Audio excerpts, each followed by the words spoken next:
ኦኬ እሺ፣ ለተወሰኑ ደቂቃዎች ሰዎች ከላኩልህ አክሴፕት አታድርግ። ያው ምናልባት ያልተገባ ዓላማ ስለማያውቁት ችግር የለውም፣ ካንስል አደርገዋለሁ።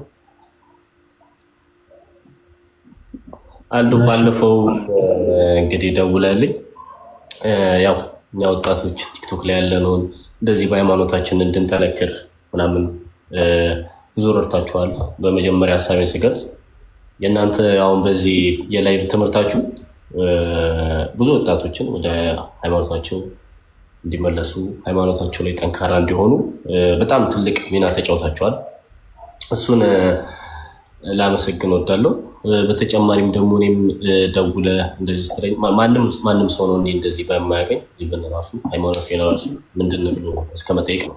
ኦርቶዶክሱ ምናምን ብዙ ሰው አያውቀኝም ተከታዮቼ እና ምናልባት ዛሬ አንዳንድ ተከታዮቼ ያው ምናልባት ኦርቶዶክስ መሆኔ ምናምን በደንብ ሊረዱት ይችላሉ። እና ወጣቱ ወደ ሃይማኖቱ እንዲመለስ እንዲጠነክር የምታደርጉት ተሳትፎ በጣም ጥሩ ነው ወንድሜ። እግዚአብሔር ያክብርልኝ ልል እወዳለሁ። አንተም እንዳልከው አንዳንድ ጥያቄዎች ካሉ ኦርቶዶክስ ላይ ምናምን ብላይ ነበረና አንዳንድ ጥያቄዎች የተወሰነችም አምጥቼ ያው ለመወያየትም እንዲመቸን ነበረና ወደ ጥያቄዎች ከመግባታቸው በፊት የምትለው ነገር ካለ ተጨማሪ ነገር ምናምን ካሉ እኔ ሌላ ምንም የምለው ነገር የለም። በመጀመሪያ በኦርቶዶክስ ወንድማችን እና ስላገኘን አንተም ስለመጣ እጅግ በጣም አድርገን እናመሰግናለን። ማንም ሰው እዚህ ቲክታክ ላይ ምንም አይነት ኮንተንት ሊኖረው ይችላል። ነገር ግን የሆነ ታይም ላይ ምቹ በሆነ ሰዓት የቅድስት ቤተክርስቲያኑ ትምህርት ሌሎችም ሰዎች እንዲያውቁ ማድረግ የሁሉም ደግሞ ኦርቶዶክስ ግዴታ ነው። እናንተም ፈቃደኛ ሆነ የቲክቶክ ቤተሰቦችህን እግዚአብሔርን ቃል እንዲያዳምጡ ምክንያት ስለሆንክ እጅግ በጣም አድርገን እናመሰግናለን። በርታልን። እኔ ጋር ያላችሁ ኦርቶዶክሳውያን ሁላችሁ ወንድማችን ካርሎስን ፎሎ አድርጉት። የፎሎወር በእርግጥ ጥረት ኖሮበት አይደለም፣ ግን ያው ቤተሰብ ለመሆን ያክል ሁላችሁ ፎሎ አድርጉ። የመጀመሪያው ጥያቄ ፈንዲ ምን መሰለህ አሉ አይደል? ያው ወጣት ተቆራርጦ ነበር ታለሽ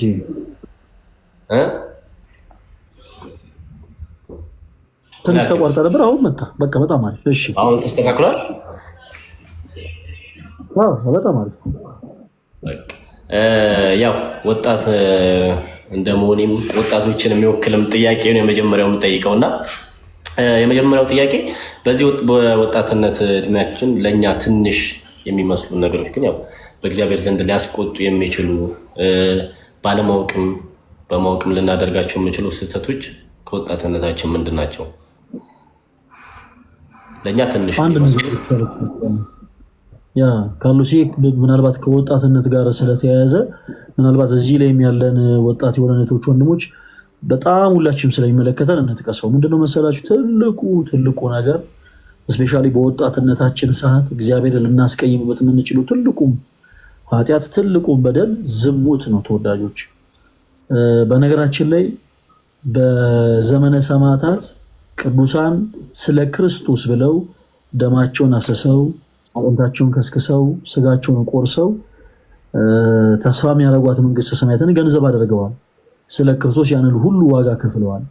ተወዳጆች የዚህ ዘመን ሰማዕትነት ደግሞ ከፍትወት ራስን መጠበቅ ከፍትወት በቃ እያንዳንዱ ኦርቶዶክስ የሆነ ሰው በአጠቃላይ ከፍትወት ራሱን የሚጠብቅ ከሆነ የዘመኑ ሰማዕት ነው። እንደ በፊቱ የግድ ስጋው መቆረስ አጥንቱ መከስከስ ደግሞ መፍሰስ የለበትም። ሰማ ማለት የግዕዝ ቃል ነው። መሰከረ ማለት ነው ተወዳጆች እንዳልኳችሁና የዚህ ዘመን ትልቁ ሰማዕትነት ያ ነው እና እንደምታውቁት ቅድስት ቤተክርስቲያናችን በጣም ከምታከብራቸው ቅዱሳኖች በጣም አብዛኞቹ ከስጋዊ ፍትወት ራሳቸውን ጠብቀው ስለ ክርስቶስ ኢየሱስ የተጋደሉ ናቸው። ለዛ ነው ቅዱስ ኤፍሬም በውዳሴ ማርያሙ ላይ ሰማዕታት በእውነት የዚችን ዓለም ጣዕም ናቁ፣ ደማቸውን ስለ ክርስቶስ አፈሰሱ፣ ስለ መንግስተ ሰማያት ብለው መራራ ሞትን ታገሱ ያለው ለዛ። ስለዚህ በዘመናችን ትልቁ ፈተና ስጋዊ ፍትወት ነው እና የትኛውም ወጣት የሆነ ሰው ደግሞ ራሱ ሊጠብቅ የሚገባው ከዛ ነው። በዘመናችን ያሉ ወንድሞች ልክ እንደነ ሙሽራው ገብረ ክርስቶስ መሆን ይጠበቅባቸዋል። ኦኬ ልክ እንደ ወጣቶች ማለት ነው። እንደነ ቅዱስ ጊዮርጊስ መሆን ይጠበቅባቸዋል። ምድራዊ የሆነ ዝና ስጋዊ የሆኑ ፍትወቶችን በአጠቃላይ የረቀው በህይወታቸው ክርስቶስ ኢየሱስ እንዲከብር ማድረግ አለባቸው። በተመሳሳይ ደግሞ እህቶቻችንም የቅድስት አርሴማን ፈለግ መከተል አለባቸው። ካርሎስ እንደምታውቀው አሁን በዘመናችን እንደ አንድ ሴት ሁለንተናዋ ውብ ሆኖ ያማረ ሆኖ ስትፈጠር ምን ነው የምታስበው? ኦኬ ምን ነው በአእምሮ የሚመጣው? እንዴት አርጌ ነው ባለጸጋ የሆነን ሰው አግብቼ ህይወቴ የተስተካከለ ነው ነው።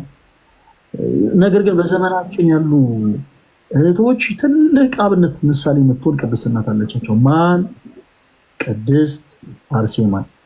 ባይዘዌ በዚህ አጋጣሚ ሁላችሁም ልጅ ውስጥ ያላችሁ ወንድሞች ስለ ቅድስት አርሴማ ብዙ እውቀቱ የሌላችሁ ግን ስለሷ በጣም ብዙ መጽሐፎችን አገላጣችኋለሁ። የአርማንያ ሀገር ተወላጅ ነች እና በጣም ሁለንተናዋ ውብ የሆነች ሴት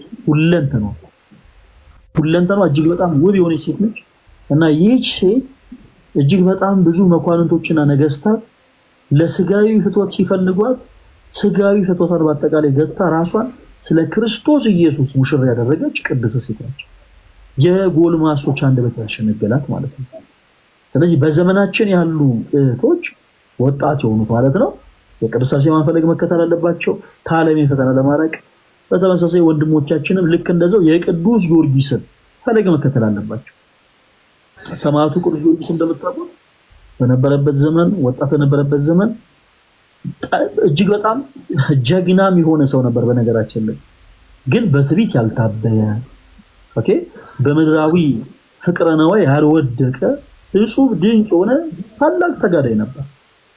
ወንድሞችን በተመሳሳይ የቅዱሳንን ፈለግ መከተል አለባቸው። ለምሳሌ ካርሎስ አንተ እና ሌሎች ወንድሞች ቲክታክ ላይ ያሉ ሌሎች ኦርቶዶክስ የሆኑ ወንድሞች እግዚአብሔር በሰጣችሁ አቅም ለምሳሌ ማስተማር ላችሁ ሊሆን ይችላል፣ ለዘመን ላችሁ ሊሆን ይችላል። ነገር ግን እግዚአብሔር የሰጣችሁ ትልቁ ነገር አለ። በሰው ዘንድ የመደነቅ በሰው ዘንድ የመወደድን ጸጋ ሰጥቷቸዋል። ቅዱስ ጳውሎስ መንፈስ ቅዱስ አንድ ነው፣ የመንፈስ ቅዱስ ስጦታዎች ግን ልዩ ልዩ ናቸው ይላል እና በሰው ዘንድ የመወደድ ጸጋ ሰጥቷቸዋል። ይህንን ጸጋቸውን ተጠቅማችሁ ዛሬ በዚህ ችለት ለምሳሌ አንተ ነጠላ ለብሰህ የክርስቶስ ኢየሱስ ቃል ሁሉም ሰው እንዲሰማ እያደረግክ ነው። በቃ በዚህ ዘመን ያለን ወጣቶች ይሄንን ነው ማድረግ ያለበት። ትልቁ ግን ሊጥለን የሚችለው ፈተና ምንድነው ብያለሁ? ትልቁ ሊጥለን የሚችለው ፈተና ስጋዊ ፍትወት ነው። እግዚአብሔር አምላክ ከዚህ አይነት ነገር እንድንርቅ እንግዲህ ሁላችን ይርዳን። አሜን። እሺ ቀጥታ ከልጽ እሺ ሁለተኛው ጥያቄ ደግሞ ያው አንዳንድ የእስልምና ተከታዮች ጓደኞች ማለትና በማለት የሃይማኖት ክርክር መነሳቱ አይቀርምና እንደዚህ ሲባል ሰው ከመወለዱ እስላም ነበር ለዛም ነው የሚጠመቀው እና ወንድ በስንት ቀን ነው ሴት በስንት ቀን ነው የሚጠመቀው? የቀናቶች ልዩነቶች ለምን? መልካም አንዳንድ ጊዜ ምን አሉ መሰለ መጋቢ አዲስ ሸቱ በቤተክርስቲያናችን እጅግ በጣም የሚወዳቸው መምህር ናቸው። አንዱ ብዙ ነገር ያልማላሉና በቃ አረተው ማለት ቢሰለቻቸው ህልም አይከለከለም። በስተመጨረሻ ያሉት ነገር ያንን ነው ማለት ካርሎስ ለምሳሌ አሁን አንተ ጥቁር ነበለስ መልስ ምንድነው? በቃ አሁን ይሆን ያለ ያ ነው ባጭሩ። ለምሳሌ እኛን በክርስቶስ ኢየሱስ ምናምን ሰዎች ለምሳሌ ከእስልምና ቤት ያሉ ወንድሞቻችን አይ እናንተ እኮ ስትወለዱ ጀምሮ ሙስሊሞች ናችሁ፣ እናንተ ክርስቲያን ሆናችሁ ተጠምቃችሁ ነው የሚሉ ከሆነ ጀስ ባጭሩ እያሉት ያሉት ምንድነው መሰለ እንዳንተ አይነት ቆዳን ያለን ሰው ተጠቅተው ጥቁር ነህ እያሉት ነው። አይደለሁም ምን ሆነ ነው ብሎ መከራከር በራሱ ድክመት ነው ካርሎስ። አንዳንድ ጊዜ በዝምታ የምናልፋቸው ነገሮች በነገራችን ላይ ሐሳቦቹን ፈርተናቸው ወይም ደግሞ እንደው የሰቡ ሐሳቦች ሆኖብን ሳይሆን አንዳንድ ጊዜ ንቆ ከመተው አንፃር ነው። ኤኒዌይስ ግን አንድ ሰው ወደ እስልምና እምነት ሲቀላቀል በእምነቱ ስርዓት ሸሃዳ ይፈጽማል። በደንብ አዳምጡ፣ ሸሃዳ ይፈጽማል። አንድ ሰው ወደ እስልምና ሲገባ ሸሃዳ ይፈጽማል እና የሚብሉት ሸሃዳ አለች የሆነች ስቴትመንት ማለት ነው።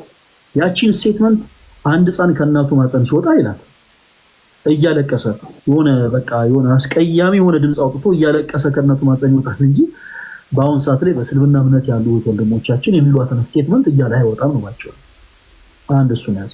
ሁለተኛ ደግሞ እኛ በነገራችን ላይ ጥምቀትን የምንጠቀመው ክርስቲያን ለመሆን አይደለም ካሉሲ የእግዚአብሔር ልጅነት ለማግኘት ነው። እሺ የማን ልጅነት አልኩ? የእግዚአብሔር ልጅነት። አዎ ልክ መጽሐፍም ሲናገር ነው ዳግም ከዋና ከመንፈስ ካልተወለዳችሁ የእግዚአብሔር ልጅነት አታገኙም እንዳለ ሁሉ የእግዚአብሔር ልጅነት ለማግኘት እንጠመቃለን። እርግጥ ነው ያላመኑ ሰዎች ወደ ቅዱስ ቤተክርስቲያን ሲመለሱ በነገራችን ላይ የመጀመሪያ የሚያደርጉት ነገር ምንድነው? በመጀመሪያ በክርስቶስ ኢየሱስ ያምናሉ። ልክ በማርቆስ ወንጌል እንደተጻፈው ያመነ የተጠመቀ ይድናል እንደተባለ ሁሉ ድህነትን ያገኙ ዘንድ የመጀመሪያ ኢኒሻል ሳልቬሽን የምንለውን ያገኙ ዘንድ ሰዎች ምንም አይነት ስራ መስራት ሳይጠበቅባቸው በክርስቶስ ኢየሱስ አምነው ይጠመቃሉ። የምንጠመቀው ሙስሊም ሆነን ከዛ ክርስቲያን ለመሆን ነው። አይ እንደዛ የሚባል ነገር የለም። የሆኑ ሰዎች በአይምሯቸው የፈጠሩት ሎጂክ ነው። እነሱ አይ ትክክል ነው ወይ ትክክል አይደለም እስከሚሉን ድረስ ሰዎች መጠበቅ የለባቸውም። ክርስቲያን የሆኑ ሰዎች ግን እውነታውን ሊረዱ ይገባል። ቀጣዩ ነገር በስንት ቀን ነው የምንጠመቀው? ምክንያቱ ምንድነው የሚለው ነው። ጥምቀት ዶግማ ነው በቤተክርስቲያናችን። የህፃናት ጥምቀት ግን በቤተክርስቲያናችን ይሄ ቀኑ ማለት ነው ወንዶች በ40 ቀን ሴቶች በ80 ቀን የሚጠመቁት ስርዓት ነው። እንደ ሁኔታው በነገራችን ላይ ሴቶችም 80 ቀን ሳይሞላቸው ወንዶችም ደግሞ ከተወለዱ 40 ቀን ሳይሞላቸው ሊጠመቁ ይችላሉ። ምክንያቱም ስርዓት ስለሆነ የተሰካነ በቤተክርስቲያናችን። ለምንድን ነው በ40 እና በ80 ቀን የሚጠመቀው ሲባል ካርሎስዬ እንደ ሐሳብ ሌሎችም ክርስቲያኖች ወንድሞች እንድታውቁት አዳም በተፈጠረ በ40 ቀን ድርሳነ መድኃኔዓለም መቅደሙ ላይ ሐሳብ ተቀምጧል። አዳም በተፈጠረ በ40 ቀኑ ወደ ገነት ስለገባ ኦኬ ወንድ የሆኑ ህፃናት በአጠቃላይ በ40 ቀናቸው ይጠመቃሉ። ኦኬ እህቶችስ ሔዋን በ80 ዓመቷ ወደ ገነት ስለገባች። ከዚህ ጋር ተያይዞ ካርሎስዬ ከፕሮቴስታንቲዝሙ ቤት የሚነሳ ጥያቄ አለ። ህፃናት ሳያምኑ እንዴት ታስጠምቃላችሁ? እናንተ ኦርቶዶክሳውያን ህፃናት ሳያምኑ እንዴት ታስጠምቋቸዋላችሁ የሚል ሐሳብ በጣም ብዙ ጊዜ በተደጋጋሚ ይነሳል። ጥያቄው በራሱ ሎጂክ ስለሆነ ሎጂክ የሆነውን ሐሳብ በቃ በሎጂክ እንዲሁ መልሱን ላስቀምጠልን። የመጀመሪያው ትልቁ ነገር ካርሎስ ለምሳሌ አንድ ሰው ልጆች ቢኖሩት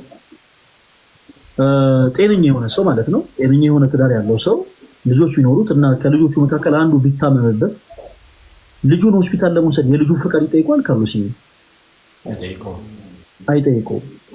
ለምንድን ነው የማይጠይቀው? ምክንያቱም ለልጁ የሚበጀውን ነገር ወላይ ስለማያውቅ እሱ ያገኘውን ጤና እሱ ገንዘብ ያደረገውን ጤና ልጁም እንዲያገኝለት ስለሚፈልግ ወዲያው በሰኮንድ ሽፍራት ልጁ ድንገት ቢታመም ከመቀጽበት የልጁን ፍቃድ ሳይጠይቅ አንጠልጥሎ ሆስፒታል ይወስዷል። በተመሳሳይ ኦርቶዶክሳዊ የሆኑ ቤተሰቦችን በነገራችን ላይ ልጆቻቸው እነሱ ያገኙት ድነት እንዲያገኙ ስለሚፈልጉ ወንዶችን በ40 ቀናቸው ሴት ህፃናትን በ80 ቀናቸው ሀብተውልና ስመ ክርስትናን እንዲያገኙ ያደርጋሉ። ይሄ የቤተክርስቲያን ስራ ነው ካርሎስ። ሶስተኛው ጥያቄ ክርስትና ያው ክርስትና እምነት ብዙ አይነት ክርስትና እምነቶች አሉ።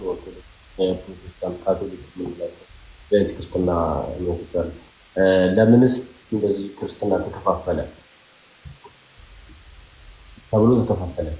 ኦርቶዶክስ፣ ካቶሊክ፣ ፕሮቴስታንት ሌላም የኦርቶዶክስ የክርስትና እምነት እና ለምንስ ተከፋፈለ? ልዩነታችን መልካም እንግዲህ ጌታችን መድኃኒታችን ኢየሱስ ክርስቶስ በማርቆስ ወንጌል ምዕራፍ 16 ላይ በፊልጶስ ቂሳርያ ደቀ መዛሙርቱን ሰብስቦ አንድ ጥያቄ ጠይቋቸው ነበረ ካርሎስ። እሱም ደግሞ ምንድን ነበረ? ሰዎች እኔ ማን ይሉኛል የሚል ነበር። እና ሐዋርያት ሰዎች ሲሉ የሰሙትን በአጠቃላይ ለጌታችን ለኢየሱስ ክርስቶስ ነገሩ። አንዳንዶች ኤልያስ ነህ፣ አንዳንዶች ዮሐንስ ነህ፣ አንዳንዶች ደግሞ ከነቢያት አንዱ ነህ እያሉ ይናገራሉ ብለው ለጌታ ለኢየሱስ ነገሩት።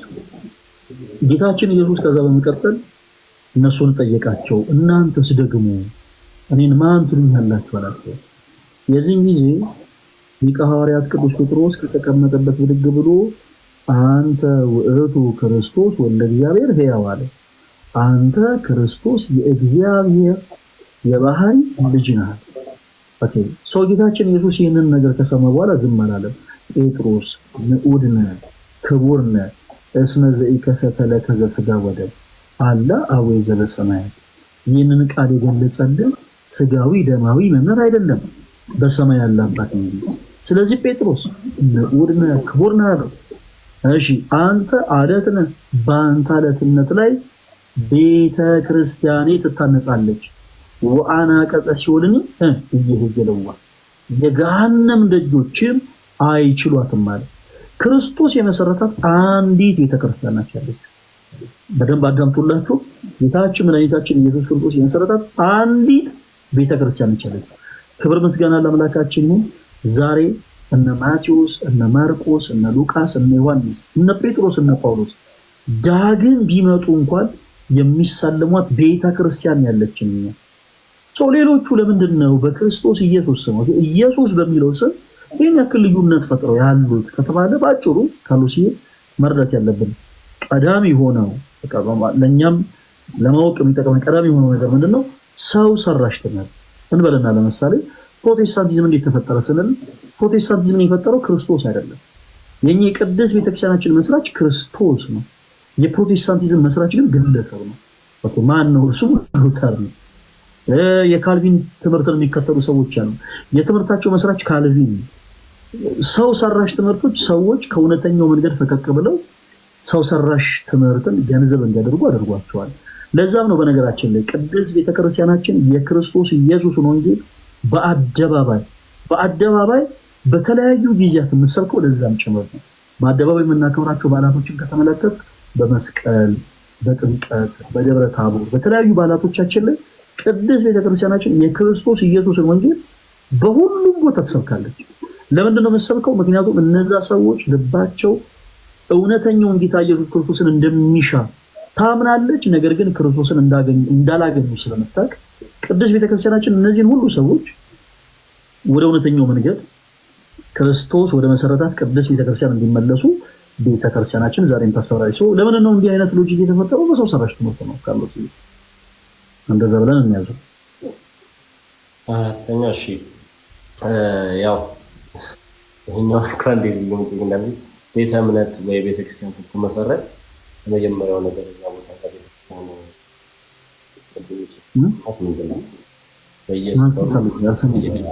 ቤተክርስቲያኖች ይመሰረታሉና የመጀመሪያው ነገር ቤተክርስቲያን ሊመሰረት ይችላል።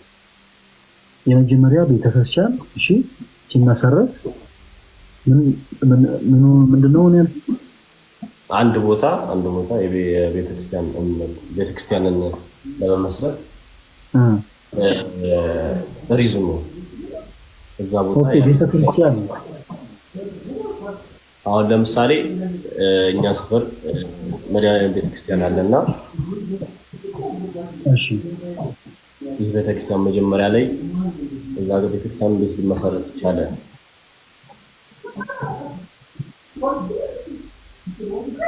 ኦኬ ቤተክርስቲያን እንዴት ነው የምትሰራው ነው መሰለኝ የካርሎስ ጥያቄ። አሁን ባለንበት ሰዓት ላይ የኦርቶዶክስ ቅዱስ ቤተክርስቲያን ለምሳሌ አዲስ የሆነ ቤተክርስቲያን እንዴት ነው የሚሰራው አይደለ? መልካም። በፍትሐ ነገሥታችን ፍትሐ ነገሥት ማን እንደወሰደብኝ አላውቅም። ካርሎስ ቤቴ ሰዎች እየገቡ መጽሐፍ እየወሰዱብኝ ተቸገርኩ።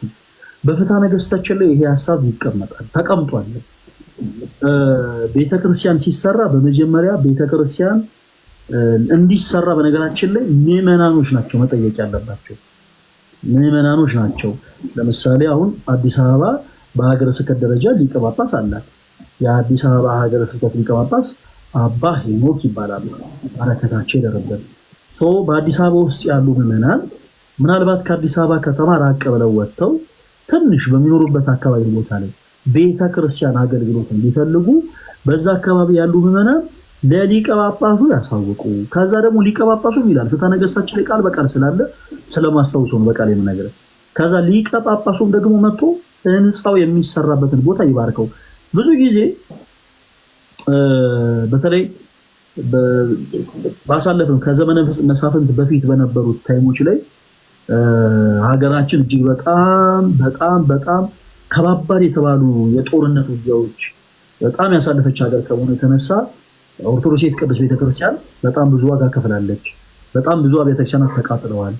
በጣም ብዙ ንዋያተ ቅድሳት ተቀብረዋል። ከዚህ አንጻር በቤተክርስቲያናችን ቦታው ገና ሳይባረክ ታቦታት ከብረው ይገኙና ከዛ በኋላ ብፁዓን ሊቃነ ጳጳሳት ተገኝተው ህንፃ ቤተክርስቲያኑ ከተሰራ በኋላ ይመርቃሉ። ነገር ግን ትክክለኛ ቤተክርስቲያን አሰራር በመጀመሪያ ምዕመናን ለሊቀ ጳጳሱ ቤተክርስቲያን እንዲሰራ እንደሚፈልጉ ያሳውቁ ይላል። ሊቀ ጳጳሱም ቤተክርስቲያን እንዲሰራ በፈለጉበት ቦታው ላይ ያንን ቦታ ማለት ነው ይባርከው ይላል። ኦኬ ሊቀ ጳጳሱ ቢሾፑ ማለት ነው ቦታውን ይባርከው። በዛም ቦታ ላይ ህንፃ ቤተክርስቲያኑ ከተሰራ በኋላ ብፁዓን ሊቃነ ጳጳሳት ተገኝተው ያንን ቤተክርስቲያን የተቀደሰ ስፍራ እንዲሆን ያደርጉታል። በቅባ ሜሮን ያከብሩታል። በውስጡ ያሉ ንዋያትን በአጠቃላይ በቅባ ሜሮን ያከብሯቸዋል። እነዛም ንዋያት በአጠቃላይ ከዛ በኋላ ንዋያት ሳይሆን ስማቸው ንዋያተ ቅዱሳት ይባላሉ ማለት ነው። ስለዚህ አዲስ ቤተክርስቲያን ሲሰራ ሁልጊዜ በፍትሐ ነገሥታችን የተቀመጠው ትክክለኛ ስርዓት ይሄ ነው። በመጀመሪያ ምዕመናን ለሊቀ ጳጳሱ ህንፃ ቤተክርስቲያን እንዲሰራላቸው መጠየቅ አለባቸው። ከዛ በኋላ ያ ሊቀ ጳጳስ እዛ ቦታ ላይ ተገኝቶ ቦታውን መባረክ አለበት። ከባረከ በኋላ ህንፃ ቤተክርስቲያኑ ይሰራል። ህንፃ ቤተክርስቲያኑ ከተጠናቀቀ በኋላ ቅባ ሜሮን ይቀባል። ለምንድን? ምክንያቱም ህንፃ ቤተክርስቲያን ሲሰራ ማስታወስ ያለብን ነገር ተወዳጆች፣ በዚህ አጋጣሚ ሁሉም ሰው ህንፃው ቤተክርስቲያን ሲሰራ እያንዳንዱ ቦታ ይረግጠዋል፣ ጫማ ሳይወለቅ ማለት ነው። በቅባ ሜሮን ሳይከብር በፊት ሁሉም አናጺው፣ ግንበኛው፣ ሁሉም ሰው እዛ ቦታ ላይ የሥራ ድርሻውን እስከሚወጣ ድረስ ሁሉም ቦታውን ይረግጣል።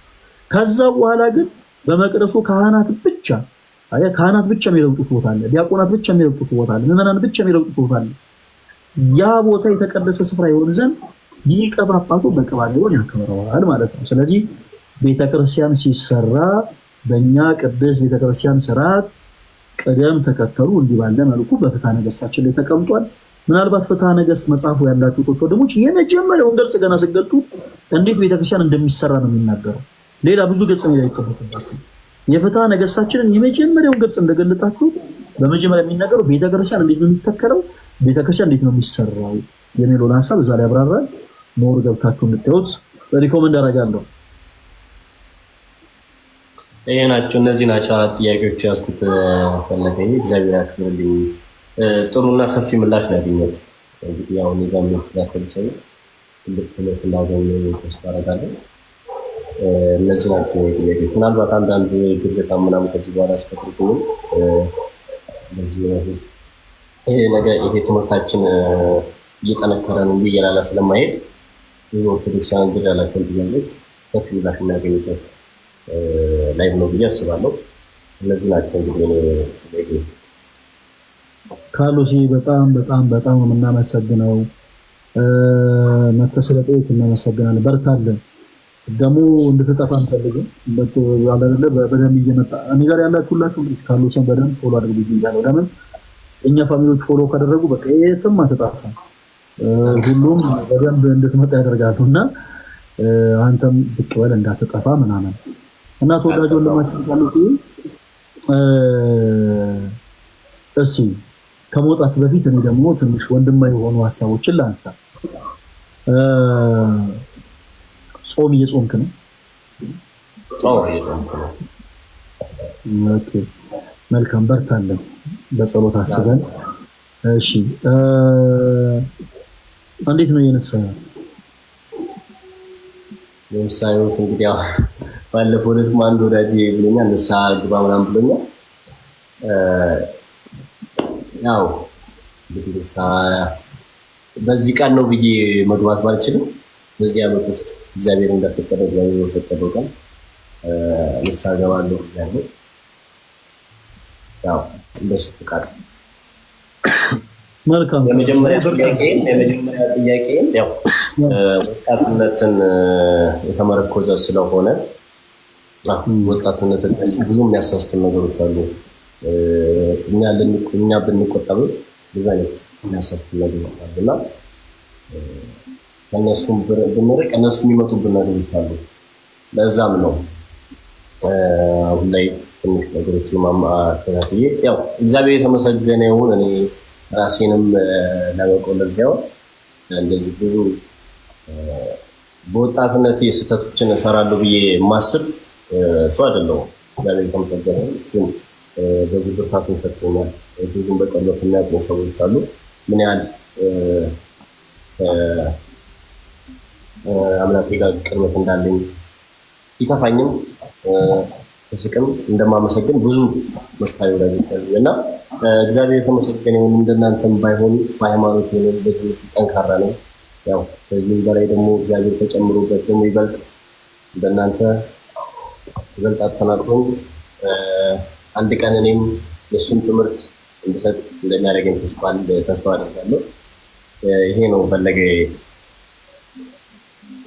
ካርሎስ ይበልጣልን። እንደ እግዚአብሔር መልካም ፈቃድ ደግሞ እሺ ሌሎች ወንድሞችን ደግሞ ድል እንሰጥና ድጋሚ አንተን ከእንደገና ላይቭ ላይ እንጋብዛለን፣ እንገናኛለን።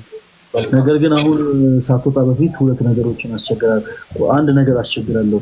ከማስቸገሪ በፊት ከጆሲ ጋር ሰላም እንድትባባሉ እድል ልስጥ። እኔ ብቻ እያወራሁ ጆሲ እንዴት ነህ?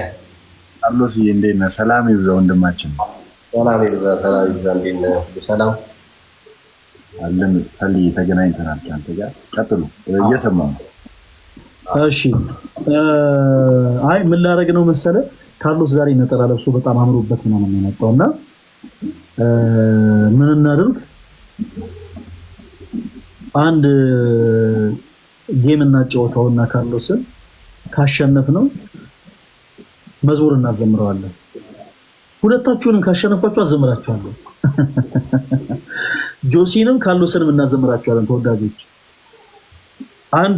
አንድ ብቻ ምንም ቤት ሶፍት ምናምን አይደለም፣ አንድ ጨዋታ ነው የምንጫወተው። ጆሲ እንዳበቀበጥ እኔም ካሸነፍኳችሁ ሁለታችሁንም ነው የማዘምረው ማለት ነው። እኔም በቃ ካሸነፍኩኝ እንደዚህ ማለት ነው። አዎ በቃ አንድ ሰው ካሸነፈ ሁለታችሁ ነው ያዘምራል። እኔ ጋይስ ያላችሁ ሁለቱም እንግዶች ስለሆኑ ማዘመር አለብን። ካርሎስንም ጆሲንም ካርሎስ ነጠላ እንደለበሰ የግድ መዘመር አለበት፣ ግድ ነው ተወዳጆች። ጆሲም የግድ ተኝቶ ነው ከሰሞኑ እየዘመረ ያለው፣ ቆሞ ደግሞ መዘመር አለበት። ተኝቶ ነው እየዘመረ ያለው፣ ስለዚህ ቆሞ መዘመር አለበት። የነሱ ሚት ከፍትላችኋለሁ። ጂሰስ የሚል አካውንት አይቻለሁ። ስታንድ ባይ ተናግሬያለሁ።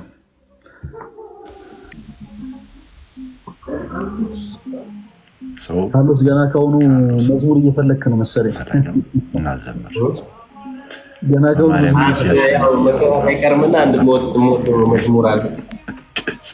Let's go everybody ፊት ጋር ደብቃብ። እሺ ጆሲ ነጠላ ለብሰናል።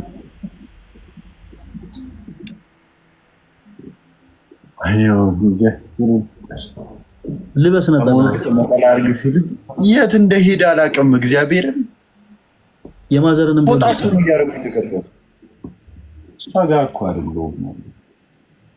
እሺ ቆይ ኮሎ ቆይ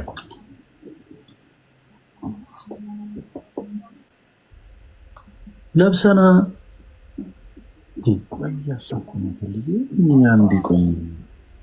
የለቅሶ ነጠላ ነበረ። ጥቁር ጥለት ነው። አዎ ስማ የለኝም እኮ ለምን አትሰጠኝም? ፈልገህ ይዘና እግዚአብሔር ለምን አትሰጠኝም? ቤትሻዬ የኔ እናት ወይ እሺ ነጠላ ፈልጊልኝ ቤትሻዬ። ቴንክ ዩ ሶ ማች። ጥቁር እንትንም ቢሆን ችግር የለው ሸፍነዋለሁ። ጋይስ ካም ኦን ደብል ዩዝ ዘ ግላቭ ጋይስ ዩዝ ዘ ግላቭ። ኧረ አለኝ ዳድ አለኝ እግዚአብሔርን አለኝ። ቤትሻ ጋይስ ካም ኦን ሌትስ ጎ ጋይስ። ቤትሻ የኔ እናት አቤት እናዘምራችኋለን እግዚአብሔርን። ዳዲዬ ዳዱካ ጋይስ ካም ኦን ደብል ነው ጋይስ። እና ጋይስ ካም ኦን ደብል ነው ጋይስ ደብል ነው ጋይስ። ዋው ቤትሻዬ የኔ እናት ዳድ ቴንክ ዩ ሶ ማች ቤትሻዬ ጋይስ። በቃ ዝግጁ ነው ማለት ነው። አዎ ይዘምራሉ ሁለቱ። ችግር የለም ምንም። ቤት ሶፍት ያለ አንድ ጌም ያ ነጠላ ችግር የለም። እኔ ባይ ዘ ዌይ እሁድ ወይ ሰኞ ሰርፕራይዝ አላቸው አይደል? ፈልዬ ንገራቸው። Guys, come on, everybody tap the screen. Come on, guys.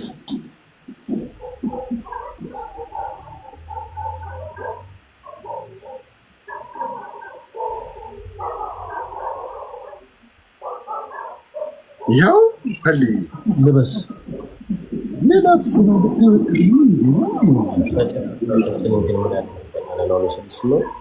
ወጣቶቻችንን ብዛት አንቆጥረው አንተ የተላሳን ወጣቶቻችንን ብዛት አናውቀው። ማንዳጋት የሚሰራ ወጣት የሚሰራ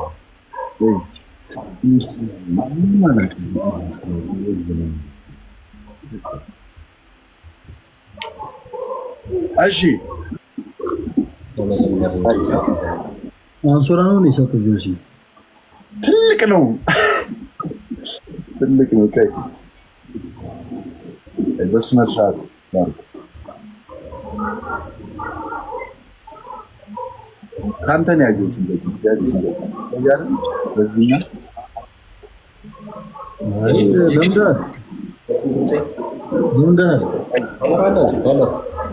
ቀይ አዝወር ከፈለገ ነው ያየሁት። እግዚአብሔርን እንደዚህ እጄ ቀረ። ከዛ ከፍ አድርገው እንደዚህ ያጣፍና እዚህ ከስር ያለውን መልሰው ለተገጣ ከዛ ከስር ያለውን ደግሞ መልሰው አምጣና ላይ አድርገው እንደዚህ። ኦኬ ይሄን እንደዚህ አረከው ተጣበቀ። አዎ እናንተ ጋይስ ታይሚንግ ጋይስ ያላችሁ በቃ ተሸነፈ። ታይሚንግ ጋይስ እንጂ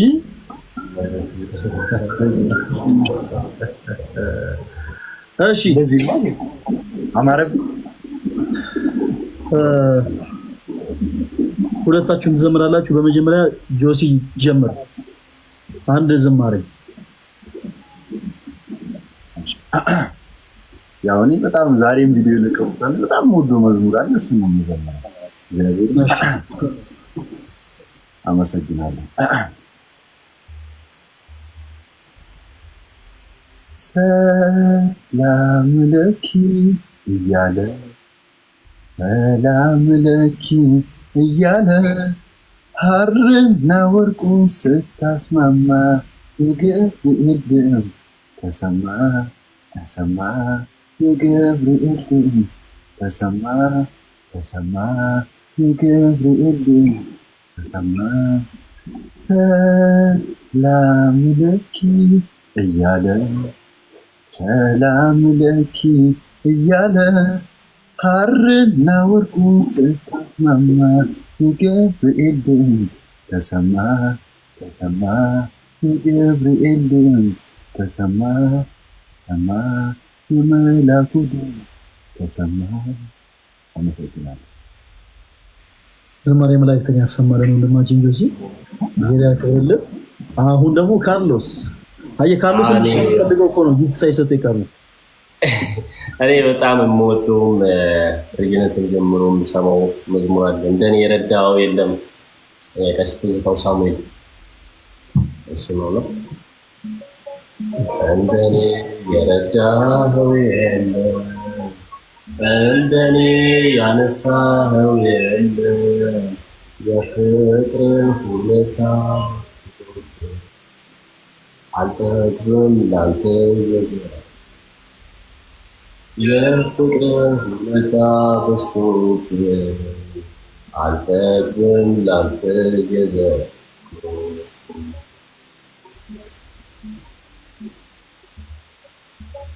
የኃጢአት ጠባሳን ሽሮ ዘመኔ በአዲስ ተጀምሮ በሞገስ አልፎኝ ቀና ላንተማ ዘምራለሁ። ቃል ይቀድማል እንባዬ ያንን ቀን ሳየው ዞር ብዬ ስንቱ ማታ አለፈ የኔን ሰልፍ ጌታ እያሰመ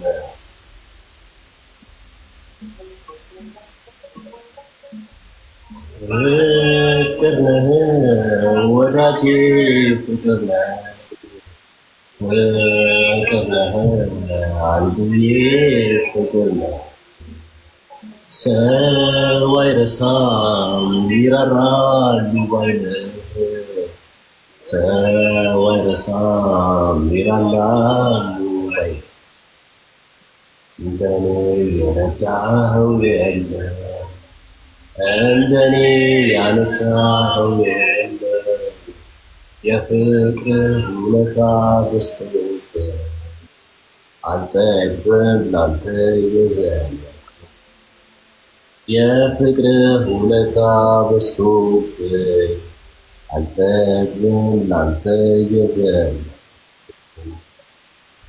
እንግዲህ በጣም የምሰማው መዝሙር ነው።